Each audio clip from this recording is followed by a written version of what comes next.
नमस्कार, जय शिवराय। मी माधुरी तुमचं सगळ्यांचं स्वागत करते एका नवीन व्हिडिओमध्ये। तुम्हा सगळ्यांना आजचा दिवस आनंदाचा आरोग्याचा जावो। आय होप तुम्ही सगळे मस्त आणि मजेत असतील, तुमच्यामधील सर्व इच्छा पूर्ण। तर आज आहे चंपाषष्ठी आणि आमच्याकडे कसं संध्याकाळी वांग्याचं भरीत आणि कांद्याची भात एकत्र करतात आणि रोडगे केले जातात बाजरीच्या भाकरीचे। ते सगळं मी तुमच्यासोबत शेअर करणारच आहे। सगळं मस्त छान पूजा केली, आज देवघर क्लीन केलं, थोडक्यात तुमच्यासोबत ते पण शेअर करेन। आणि गावाकडे कसं खंडोबाच्या मंदिरामध्ये जाऊन कांगे वाहिलं जातं।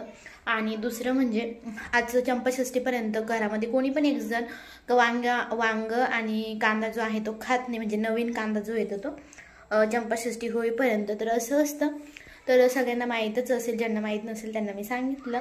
तर आता रोडगे बनवते, कारण हे गेले आहे कांद्याची पात आणण्यासाठी आणि वांगे पण नव्हते एवढे माझ्यासाठी भरीत बनवण्यासाठी माझ्याकडे। म्हटलं घेऊन या आणि मग तळी पण भरायची आहे। तर सगळं काही तुमच्यासोबत शेअर करणार आहे, तर व्हिडिओ स्किप न करता शेवटपर्यंत नक्की बघत राहा। तर सकाळची सर्व कामे आवरून घेतली, झाडून वगैरे फरची पुसणं, त्यानंतर कपडे धुणं आणि त्यानंतर मग इथं मी देवघर थोडंसं क्लीन करून घ्यावं म्हटलं। आज चंपाषष्ठी पण आहे, तर फुलं वगैरे पण आणलेले होते, त्यामुळे म्हटलं सगळं क्लीन करून जे फोटोज वगैरे होते देवांचे ते पण पुसून वगैरे ठेवूया, कारण धूळ वगैरे होते आणि 8 दिवसातून हे करावंच लागतं। असंही सगळ्या बाजूनी पुसून वगैरे आतमध्ये बाहेरून वरती, आणि रोजचं देवपूजा होते, पण एवढं डीपमध्ये क्लिनिंग वगैरे काही होत नाही, त्यामुळे मग सर्व काही पुसून घेतलं। त्यानंतर इथं फोटोज आहे ते लक्ष्मीचा आहे, त्यानंतर नवनाथ महाराजांचा आहे, तो सर्व काय पुसून घेते। आणि बाकीच्या ज्या मूर्ती आहे रोजच्या रोज त्यांना आंघोळ वगैरे घालतेच मी, पण जे मोठे फोटोज आहेत ते मग रोजच्या रोज नाही होत, त्यामुळे डेलीचं फक्त देवांना आंघोळ घालते, पूजा वगैरे ते तर होतच असतं। आणि मग म्हटलं चला आज तर पूर्ण क्लिनिंग करून घ्यावं, काही सण वगैरे असेल, पौर्णिमा वगैरे काही असेल तर मग आधीच क्लिनिंग करून ठेवते, चतुर्थी वगैरे असेल तर। त्यानंतर ही साईबाबांची आणि स्वामी समर्थ आहेत, तर त्यांचं पण छान त्यांना दुधानी दह्यानी व्यवस्थित छान आंघोळ घालून पूजा वगैरे करून घेते, म्हणजे व्यवस्थित होतं गुरुवारी किंवा मग असं काहीतरी असेल तर अशा दिवशी। तर हार वगैरे घातला त्यानंतर, आणि जे साईबाबांचं आहे तर मूर्ती त्यांना मला दुसरं टोप आणावं लागेल, कारण तो थोडंसं तुटायला लागलेला अजून आहे चांगला, पण तुटल तो म्हणून। आणि त्यानंतर मग सगळं काही आवरून घेतलं, देवांना आंघोळ वगैरे घातली। तर बघा इथं जे आहे ना थोडंसं तो तुटायला आलेला दिसत होता मला, कारण जास्त दिवसाचं झालं ना तर मग तो खराब होत जातो आणि त्याला काही धुता वगैरे पण येत नाही, कारण आतमध्ये पुष्टा असतो, नुसतं वरतून आपण साफ करू शकतो कपड्याने, त्यामुळे। त्यानंतर हा फोटोज आहे, हे यंत्र आहे तर ते पण थोडंसं निघालेलं आहे, वरतून जो कागद होता तो आतमध्ये भरीव आहे, ते एक साईडने कुबेर आणि एक साईडने महालक्ष्मीचा आहे। त्यानंतर जो फोटो आहे ना तो आम्ही पारनेऱ्याला गेलो होतो देवीचा, तो आहे नवदुर्गा, आणि बाकीचे 3 देवी आहेत तिथं ते आहे। त्यानंतर हे मी पिरॅमिड आहे ते साधंच आहे, ते अक्कलकोटला गेलो होतो तेव्हा आणलेलं, छोटंसंच आहे, जास्त काही मोठं नाही। त्यानंतर मग सर्व देवांना अंघोळ घालून घेतलं, पुसून का बरं काढते ना, काय होतं पाण्याचे डाग जे आहे ना तसेच राहतात आणि मग ते देव काळे पडतात। तरी पण मी ना जे क्षारचं पाणी ते यूज नाही करत, कारण देवांच्या मूर्तीनं त्या पितळाच्या, त्यामुळे ते लगेच काळे पडतात, तरी पण मी फिल्टरचं पाणी यूज करते।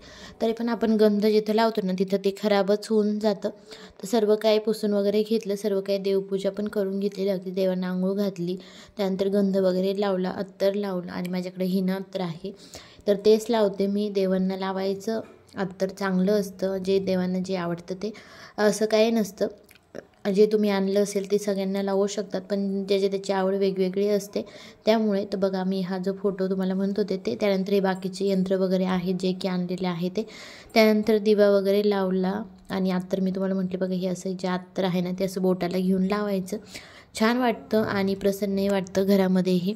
त्यानंतर दिवा लावला, अगरबत्ती धूप लावून घेतले, मस्त छान पूजा केली। आणि तुम्हाला म्हटलं जसं की फुलं वगैरे पण आणलेले होते, आज संध्याकाळी पण पूजेला लागेल म्हटलं, त्यामुळे मग फुलं वगैरे पण सगळे ठेवून घेतले मंदिरामध्ये। फुलं वगैरे वाहिली ना तर मस्त छान वाटतं घरामध्ये पण, आणि मंदिर पण एकदम मस्त दिसतं, तुम्हाला मी फोटो दाखवेलच पुढे। तर सगळ्या देवांना फुलं जी होती तर ती अर्पण केली, त्यानंतर मस्त छान पूजा केली। आणि आजचा दिवस सकाळी मस्त छान पूजा केल्यानंतर एकदम छान जातो आणि घरामध्ये पण प्रसन्न वाटतं। तर मस्त छान मी इथं पूजा करून घेते।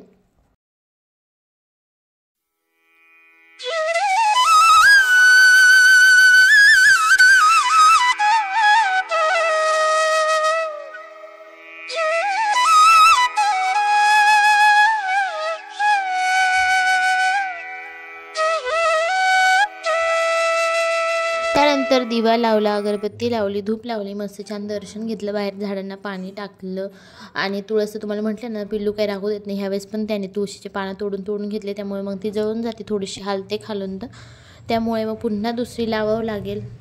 तर बाकीचे जे झाडं आहेत त्यांना पण पाणी टाकलं. सकाळी सकाळी एक काम खूप असतं, फरशी पुसल्यानंतर सगळे कामं आवरल्यानंतर देवपूजा करायची, त्यानंतर मग स्वयंपाक करायचं असतो. तर मस्त इथं मी धूप वगैरे लावून घेतलेला आहे आणि मस्त छान आजची देवपूजा झाली आहे. आज तुमच्यासोबत फक्त मस्त छान देवपूजा शेअर केली आहे. आणि मग संध्याकाळचं जे रुटीन आहे, चंपाषष्ठी आहे तर भरीत कसं करणार आहे, पूजा वगैरे कशी केली जाते ते सगळं काही शेअर करणार आहे. तर मस्त छान पूजा केली, त्यानंतर दर्शन घेतलं, प्रार्थना केली आणि आता मी तुम्हाला दाखवते मंदिर किती छान दिसतं आहे ते.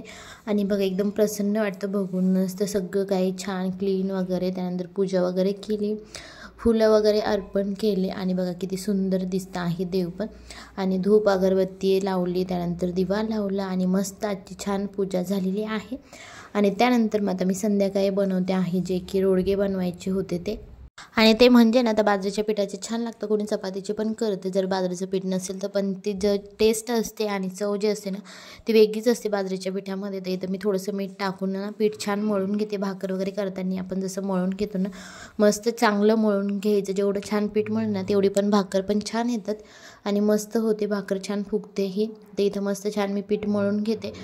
5, 7, 11 असे रोडगे करतात, तर मी इथं 11 करणार आहे. तर पहिले मी पीठ छान मळून घेतलं आणि आता छोटे छोटे गोळे करून ना तर 11 करून घेते. तर बघा कसे करायचे तुम्हाला सांगते मी. एकदम छोटे छोटे गोळे घ्यायचे आणि आपण जसं बाजरीची भाकर थापतो ना तर त्या पद्धतीनंच करायचं आहे. तर खाली थोडंसं पीठ टाकायचं आणि हाताने असं थापून घ्यायचं, तर मस्त थापले जातात आणि एकदम पातळ अशी थापून घ्यायचे. आणि बघा याच पद्धतीने मी आता एक एक करून घेणार आहे. तर याची टेस्ट ना तर एकदम छान लागते जेव्हा त्यावरती भरड टाकून आपण खातो, तो प्रसादच असतो. आणि हे आमच्याकडे चंपाषष्ठीच्या दिवशी केलं जातं. तर तुमच्याकडे काय बनवतात तर नक्की कमेंट करून सांगा. जसं आपण बाजरीची भाकर करतो ना, जसं सेम त्याच पद्धतीने पाणी लावायचं, भाकरीला लावतो तसं. त्यानंतर पलटी करून दोन्ही साईडनी छान भाजून घ्यायचे. तर पहिले सुरुवातीला 2 केले आणि त्यानंतर मग असं एक एक करून तव्यावरती 3च बसतात, 4 बसले असते पण ते व्यवस्थित भाजले जात नव्हते, म्हणून मग 3 टाकून भाजून घेते. तर बघा ह्या साईजचे असे करायचे सेम. तर सगळे झाल्यानंतर तर मी तुम्हाला दाखवेलच. तर त्यानंतर थोडंसं टाकल्यानंतर पाणी लावायचं, भाकरीला लावतो तसं बघा या पद्धतीने. तर 2-3 पण मी पाणी लावून घेते आणि आपण जशी भाकर भाजतो ना तर लगेच पलटी मारायची. आणि आता दुसऱ्या साईडने पण भाजून घेते. तर मी गॅसवरतीच भाजणार आहे. फक्त पाणी जे आहे ना व्यवस्थित लावायचं, सगळीकडे लागलं केलं पाहिजे, कुठे थोडी पण राहता कामा नये, जसं आपण भाकरीला लागतो तसं. तर एक साईड भाजून घेतली आणि मग लगेच दुसरी साईड पण भाजून घ्यायची. तर बघा मस्त छान भाजले आहे आणि फुगतातही छान टम्मत. जेवढे पाहिजे तेवढं, आता जेवढा गॅस होता मध्यभागी कसं गॅस जास्त चालतो, साईडने थोडंसं कमी चालतो ना, तर मग आतल्या साईडला म्हणजे जास्त हीट भेटते ना तर ती साईड फुगून जाते. आणि मग थोडंसं चेंज करून मग दोन्ही साईडनी भाजून घ्यायचं. तर बघा मस्त रोडगे जे आहे तर तयार होतात.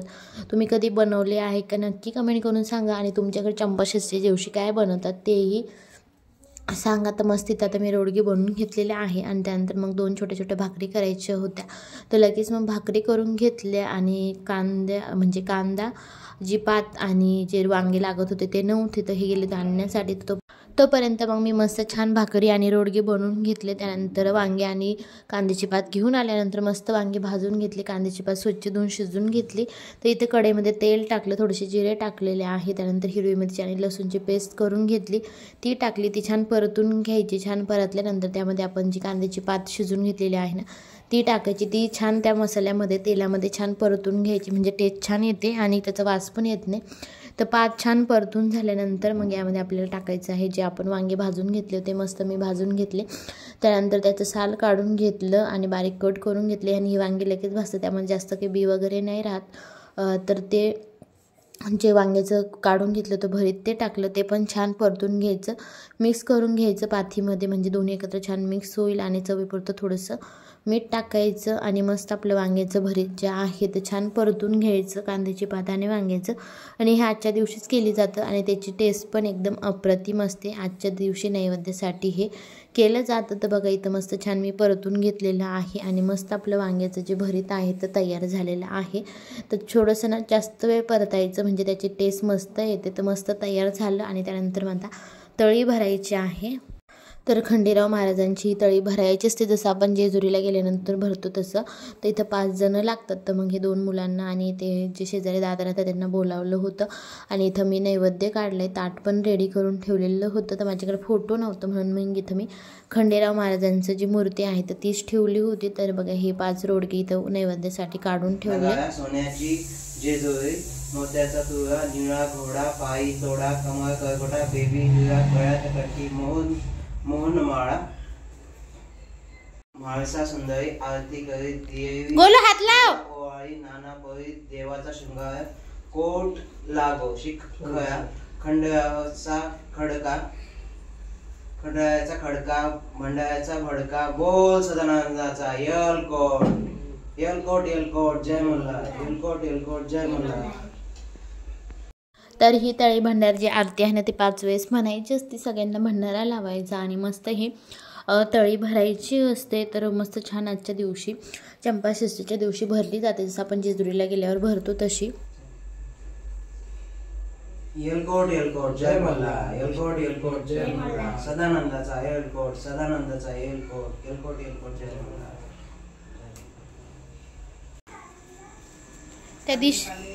त्या दिशेने उधळायचं.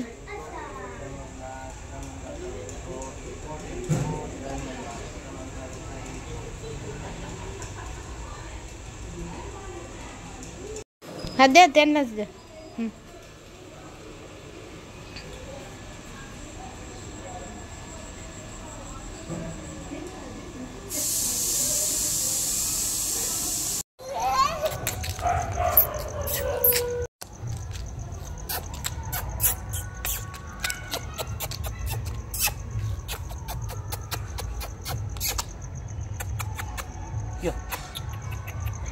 ते रुसलं गोलो राहत. चला. तर असं तळी भरल्यानंतर बाहेर 5 पावली करून आपल्याला भंडारा उधळायचा असतो. आणि त्यानंतर मग कुत्र्याला, त्यानंतर मग आपण गाईला नैवेद्य द्यायचा. घरामध्ये पण जेवढं त्यांनी तळी भरले त्यांना नैवेद्य घरच्या देवांना पण ठेवायचा. तर रोडग्याचाच नैवेद्य असतो. तर अशी आमच्याकडं चंपाषष्ठीची पूजा केली जाते. तुमच्याकडे कशी करतात तर नक्की कमेंट करून सांगा. त्यानंतर मग राऊंड मारण्यासाठी गेलो आणि पिल्लूची मस्ती तर तुम्ही बघितली असते. खूप छोटे छोटे पिल्लं आहेत कुत्र्यांची आणि त्याला तर खूप आवडतात. तर असाचा छोटासा व्हिडिओ होता. कसा वाटला तुम्हाला कमेंट करून नक्की सांगा. आणि जर व्हिडिओ आवडला असेल तर व्हिडिओला लाईक, शेअर आणि चॅनलला सबस्क्राईब नक्की करा. पुन्हा भेटूया अशाच एका नवीन व्हिडिओमध्ये. Thank you, bye.